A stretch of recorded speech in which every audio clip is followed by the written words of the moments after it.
Hello everyone and welcome to AltVR. This is a YouTube channel for alternative and experimental immersive virtual reality. It's also a YouTube channel where we post hardware reviews quite late into a product lifecycle, apparently. Today we're going to be taking a look at the HTC Vive XR Elite, or this little magical thing, sci-fi future looking thing, that incidentally is not developed by an evil advertising company, which in my views gives it a few bonus points. It's been a while since this was released. I got mine late because I pre-ordered it, which ironically enough makes sense. So when I first got it and all the product reviews were out, I just thought I'm just going to use this, and I might give some ideas or my thoughts and impressions when I've actually had a really solid impression of the product and started using it as part of my everyday. And I'm there now. I have a solid impression of the product. I have been using it quite a lot, and I'm very happy to report on this. So yeah, the way I'm going to do this review is I'm just going to give you my unfiltered impressions of the product, how I've been using it.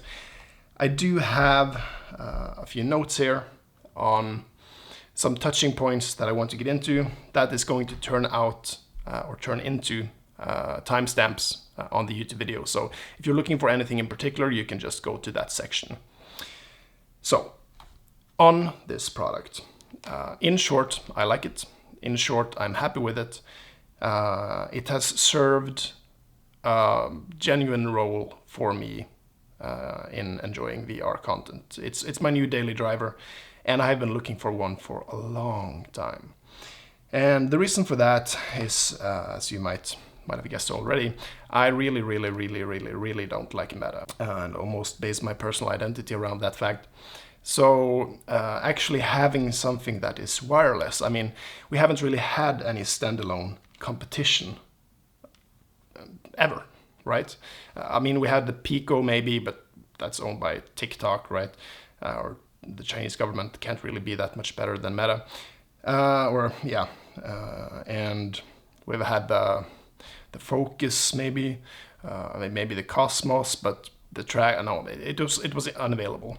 So when this product came, I was just so happy because I initially reviewed the Vive Flow, and that form factor, it was just amazing, and they kept the same form factor, right? I mean, this essentially looks like a Vive Flow, and taken it into VR. So for me, this has filled the role of actually a portable product that I can stream to from my computer, a wireless setup that also has the possibility for me developing standalone apps to it. I work as a VR developer, and yeah, it's really served that role for me.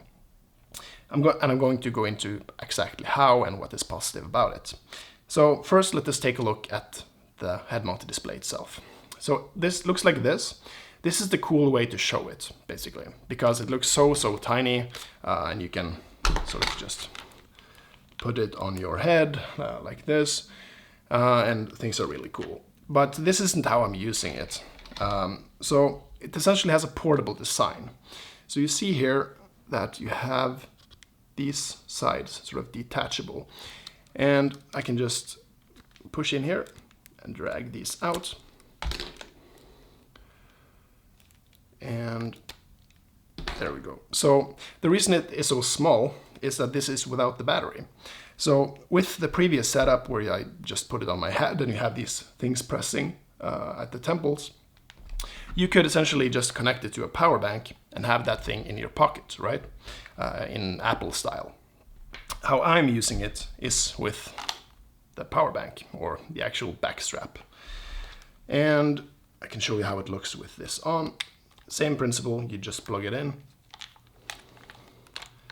And then you have this, which goes into the actually powering the headset.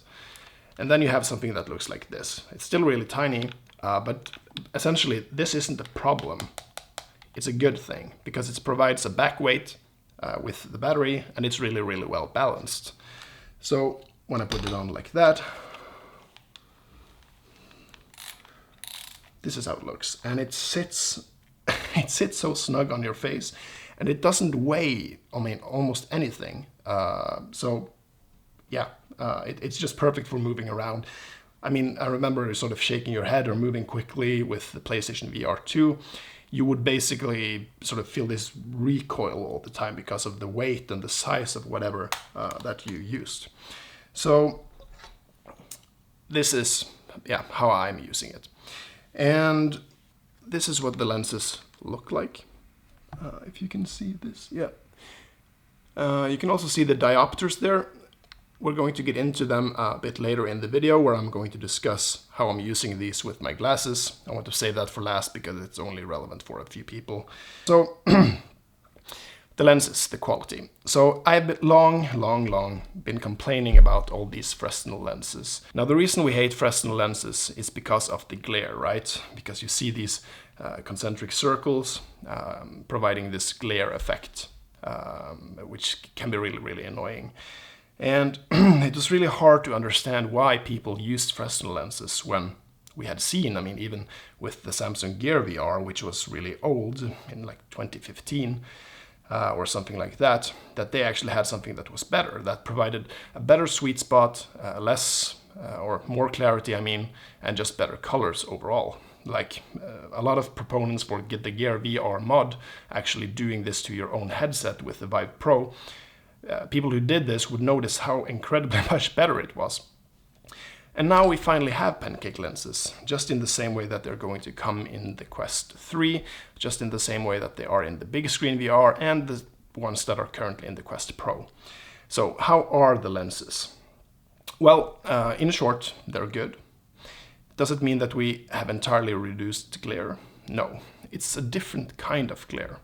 So you can see here on the screen, I've tried to show you what it looks like from inside the VR head-mounted display.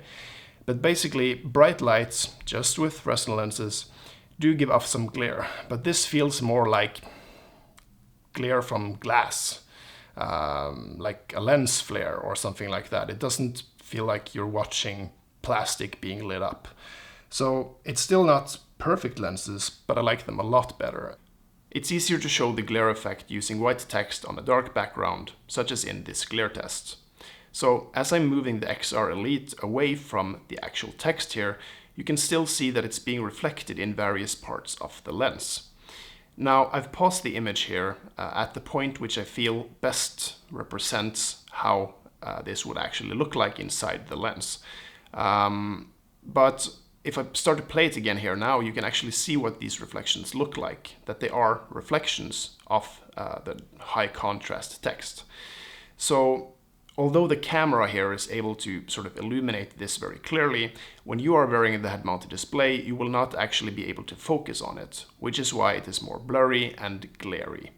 So again, the image that I paused it at is the best representation of the kind of glare that you will get with the pancake lenses in the XR Elite. So that's the lenses. The screen, how is it? So it's a combined resolution of 4K. I find that the Quest 2 in many, because it's just the de facto VR headset, this means that it's a higher resolution than the Quest 2. It's definitely a better screen. The screen is really good. It has good colors. The screen door effect is there. It's sort of hard to decide on whether it's a very light mirror effect or whether it's a screen door effect, but it is there, but it doesn't bother me. I think that's the best way to explain it. So the resolution is in the leagues of, I don't think it's important to me that it's a higher resolution. That's kind of how good it is. Yeah, so it's a good and crisp screen. Now, related to the lenses and the screen, of course, is the field of view. So I'm using the Test HMD software to give you guys a more objective approach than me simply guessing what the field of view is. This will also allow us to compare the field of view to other headsets that I've measured in earlier reviews. So what I'm doing here is that I'm increasing the distance between these two dots until I can no longer see them through the head-mounted display. I'm then going to take a step back and I measure the maximum distance at which I can see the two dots while staring straight ahead. So in this case, it gave us a vertical field of view of 90 degrees, and we will now test the horizontal field of view. Please note, however, that a field of view test can never be entirely objective. Factors such as the shape of your face and the degree to which your eyes are protruding or receding will affect the field of view, so it's not guaranteed that your field of view will be as mine. For instance, sometimes here I can see one of the dots and not the other. In those cases, I choose the one where I can see both of the dots. So in this case, it eventually gave us a horizontal field of view of 102 degrees. So if we put this a bit in context, we can compare this to other headsets. Now, if we look to the results from the review that I gave 2 years ago, we can see the following. The XR Elite has approximately 10 degrees worse field of view vertically than the Vive Pro, but it has the same horizontal field of view. As a general summary, the horizontal field of view is pretty standard, but the vertical field of view might be slightly below standard here. My personal experience is that this is fine. It could obviously be better, but yeah, it's not the main selling point of this head-mounted display. That is definitely the form factor. This is inside-out tracking, right? You can see a camera there, you can see a camera in the middle, and another one here, but also one there and there. And this is a pass-through effect, which has color. And I mean, it was glorious to see when they released this product just a little time after the Quest Pro was released. And Meta immediately had to lower their price on the Quest Pro because they hadn't apparently taken Vive into the consideration there. Very embarrassing moment for Meta. But the reason why Meta had to lower their price like significantly, I think it was over $500, maybe something more. The reason for that was that reviewers were saying that this pass-through, which is in color, is actually better than on the Quest Pro. And I've tried the Quest Pro, and yes, it is better. It's a higher resolution, quite simply. So I would say that the pass-through it's nice. I'm not sure if I really care that it is in color. What I do care about is that it's high refresh rate. So when I move my hand like this or whatever, in VR, I do actually, I at least get 60 frames. So moving around, it's not nauseating in any way.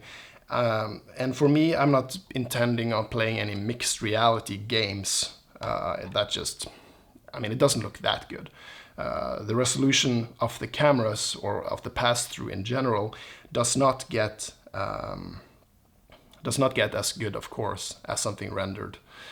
So that's not how I'm using it. How I am using it is that on the controller, I just double click this thing and it goes into pass-through mode.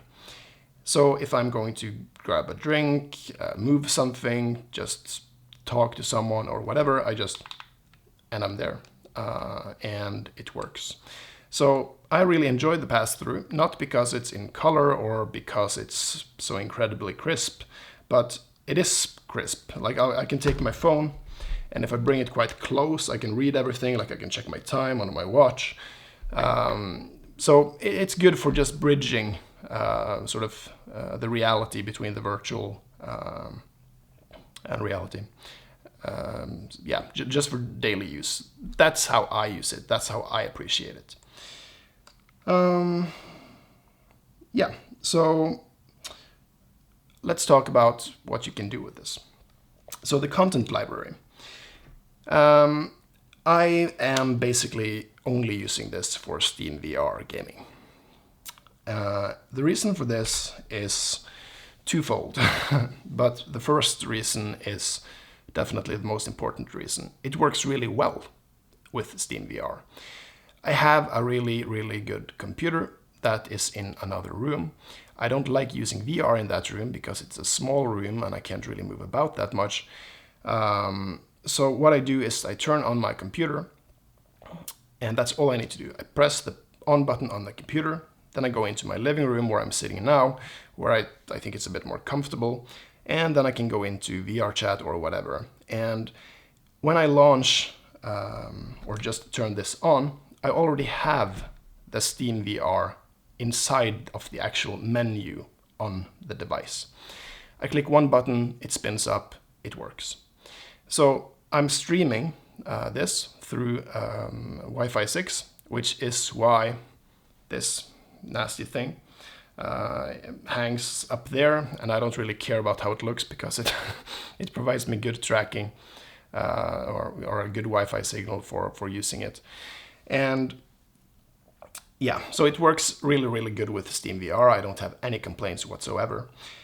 In terms of the content library itself, well, it's not that great. I mean, if you don't have a gaming PC and you are going to be using this for gaming, then I would not buy this product. I wouldn't. I can't say that I would, no matter how much I support HTC Vive. They still have a while to go, but I really have faith in their content partnerships, ability to succeed over time. But it's a tricky situation because no one is buying the headset, or I presume not many people are buying the headset, because the content library isn't that great. And then it's hard to get people to develop for it because there aren't that many users. But I'm sure that they will figure it out. But I'm not really using any standalone applications on it myself, so I can't really comment on it. What I do use it for in standalone mode is just my own VR development. I have some ideas for apps that I want to make, and I've tried to make apps for it using Unreal Engine, Unreal Engine 5, and it does work great. It's just the content library system isn't really that good. Unfortunately, for someone. For me, I don't really care. It works perfectly with Steam VR and VR Chat, which, as you might guess, is what I'm using it the most for. The streaming is good, the tracking is good. I've been playing quite a lot of Beat Saber too, actually, just because it's so easy. Like, it's literally so easy now. And getting into VR has always been just stressful in a way, right? If I'm doing a podcast, we've had some podcasts almost going up to 3 hours on this YouTube channel in VR Chat, and I'm in a room with a 400 watt space heater GPU, and on the 3 hour mark I'm sweating, everything is hot, I'm wearing like a giant box on my head, and just like I'm not sure if I want to do this anymore. So if you're wondering why I haven't created many videos. But now it's different, and it's really thanks to this product. I hit one button on my computer, the on button, and I'm in the living room. I have a lot of space. It's nice. I have been using VR a lot more, and it's really thanks to this product. And that's the most important part of the review, I guess, that I'm happy about it. But let's get into some more details. The controllers. So they are not Vive ones. That's good. These are the same ones that came with the Focus 3. They're good. They're nice to use. I think the only complaint I have there is because I'm bringing this with me, basically, to show to people. And sometimes I'm traveling. I want to develop on a project or whatever. When you have a headset that is this small, the controller is basically almost bigger than the headset itself. And like the Quest 2 controllers, they're smaller and there's nothing wrong with them. So why do they have to be this big? Like, you could cut them off there or whatever. So I guess I just wanted, it would be ideal for me if there was some sort of way that you could package all of this into a really, really smaller piece. Apart from that, I don't have any complaints about them. They work just like any other VR controllers these days, with the grip button, the trigger button, the face buttons, and the joystick and the menu buttons. So they work good.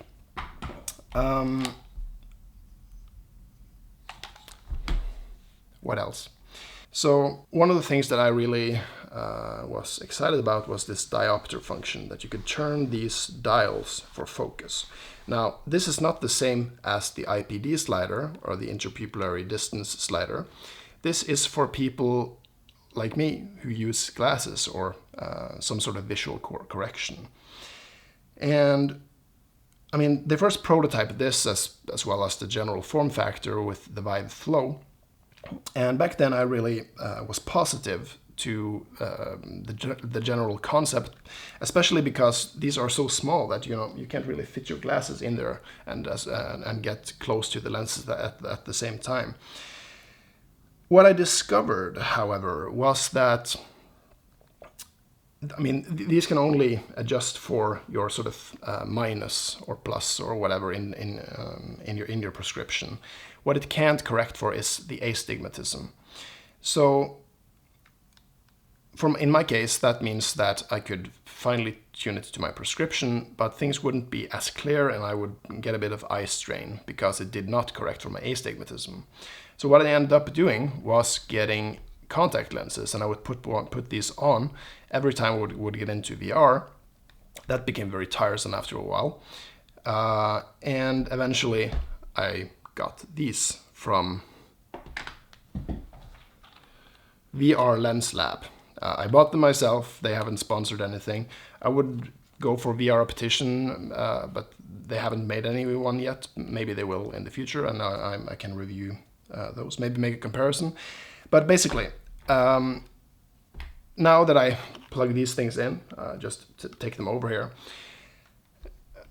it's a lot better. It's the same as, of course, with contacts, with the lens correction, but what I'm trying to say is, if you have astigmatism, then you definitely should try some, either using contact lenses like I did, or if you don't like contact lenses like me, buy a pair of these.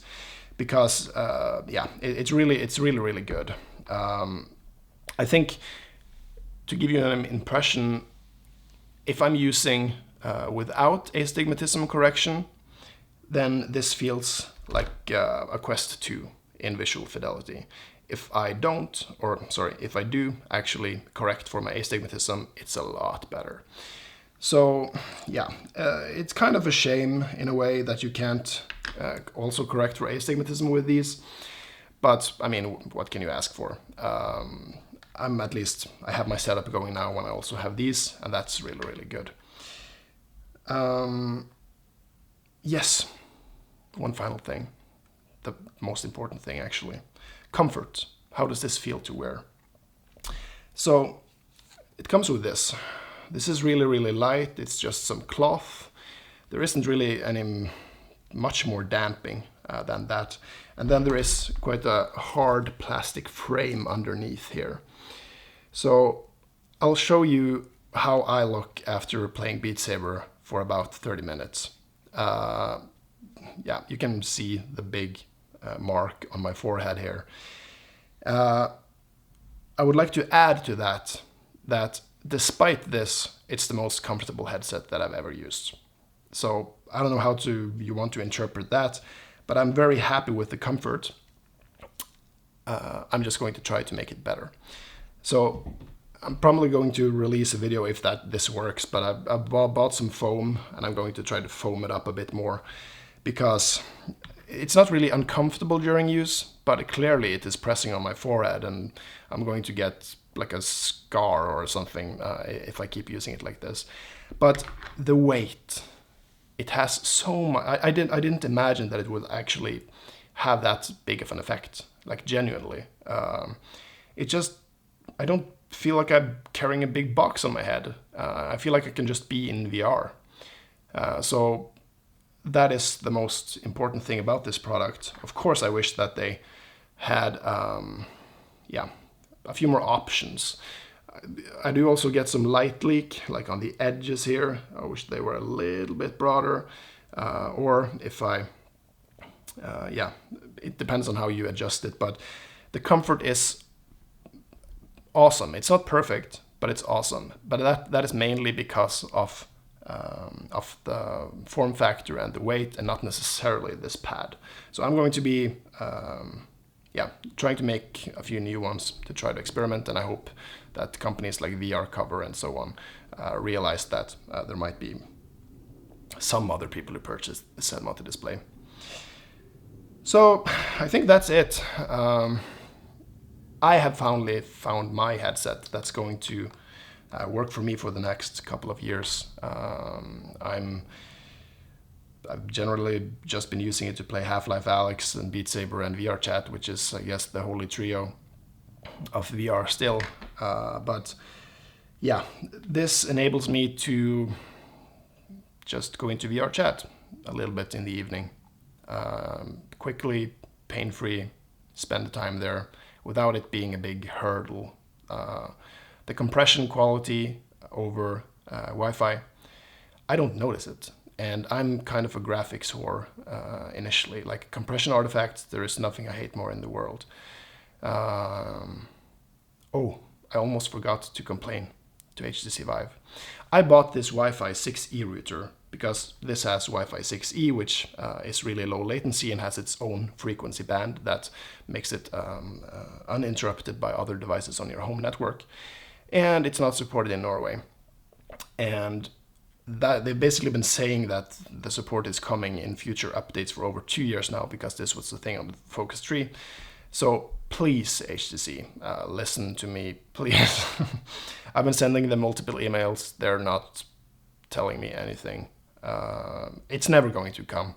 It's supported in a lot of other countries, so I guess it's not a big issue, which is also why I'm really pessimistic about it ever coming to Norway. So if you're the one guy watching this channel living in Norway, beware. And I guess this doesn't help for my case, but despite Wi-Fi 6E not being available, it still works perfect. I just wish it was Wi-Fi 6E. Okay, I think it's time to wrap it up. If you have any questions, please post them. I'll get to your comments. And I hope that this was useful in some way. Is it worth it for you? No, probably not. If you are on Facebook, buy a Quest 3. I hate to say it. I hate to advertise for Meta, but that's probably going to basically be something like this, only with a better content library on it. If you have the money and you want to support someone else than Meta, buy this. And maybe, of course, the Quest 3 has a terrible form factor and it's not like this and it might be worth it, but I'm just rooting for a Vive here for the future, and they finally got a product right, so I want to support it. But yeah, I think we're done. Thank you for watching this video, and yeah, stick around if you like to see some of the other sporadic videos that might come up. I'm going to create something VR chat related next, I think. All right, have a good one.